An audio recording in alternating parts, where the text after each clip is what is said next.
I'm Justin Montes. I'm Anthony Santiago. And this is Salty Jobs. We're your hosts for this series where we explore the real careers that keep the marine industry moving forward. And today, we're here in Fort Lauderdale, Florida with McAllister Towing. Since 1864, McAllister's been guiding ships safely through the port with the power and precision of their very impressive tug fleet. And we're going to be stepping aboard to see what this crew does to keep all these large vessels moving. Justin, you ready to step aboard? Absolutely, let's go join the crew.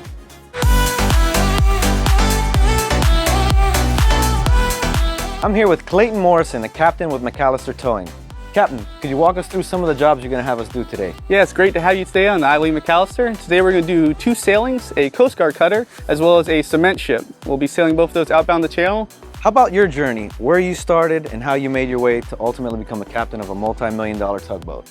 So I graduated from Maine Maritime Academy back in 2017. From there, I acquired sea time through different companies and worked my way up from a mate's license, which is where I am today as a captain. Love that.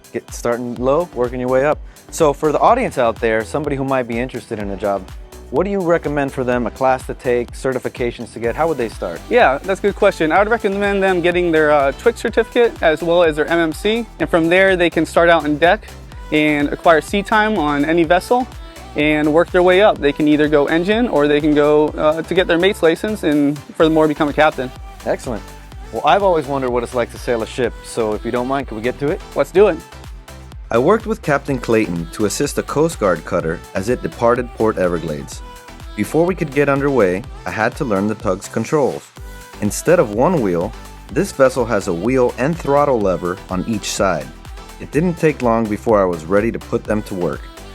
As we approached the cutter, communication came over the radio. Their crew tossed us a line, which Matt quickly secured to the tug.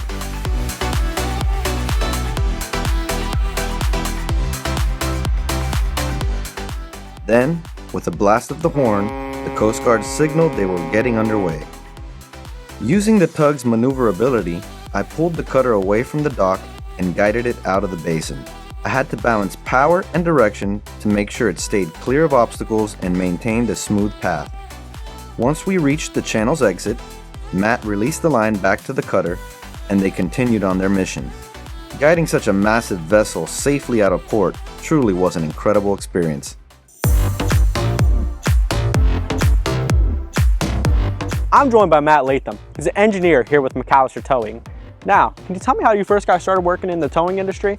I joined the United States Coast Guard out of high school. I did 8 years as an engineer.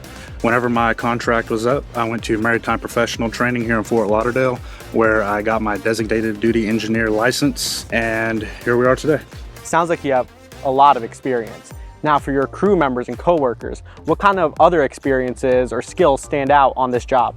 So in the engineering world, which is the world that I am in, being mechanically inclined or having some type of mechanical background and being motivated in general will help you tremendously in this industry. Got it. And as an engineer, I know there's a ton of different systems on this tugboat that you have to take care of. Can you tell me which one of those systems we'll be working on today? Yeah, so we'll be working on the C-18, which is our Caterpillar firefighting engine. It operates our fire monitor system so we can maintain our capabilities for firefighting in Port Everglades. Well, I can't wait to fire up the monitor. Let's go in the engine room. All right. I work with Matt to turn on the fire monitor from the engine room. Ear protection must be worn at all times while inside due to the loud noise. We follow the checklist step by step. First, we open the overboard valve, then the discharge valve to set up the flow. Next, we open the inlet valve and the supply line that feeds the fire monitor. Finally, we turn on the air supply and use the starter to bring the system online. With everything aligned and running, the fire monitor was ready for action. From the wheelhouse, Clayton activated it. The monitor can rotate a full 360 degrees, perfect for handling any emergency on the water. It was impressive to watch the monitor in action, a reminder of how powerful and capable these tugboats really are. I'm Justin Montes. I'm Anthony Santiago. And I'm Justin Montes. I'm Anthony Santiago. And this. Oh my God. Stepping aboard to see what this crew does to keep all these vessels moving. So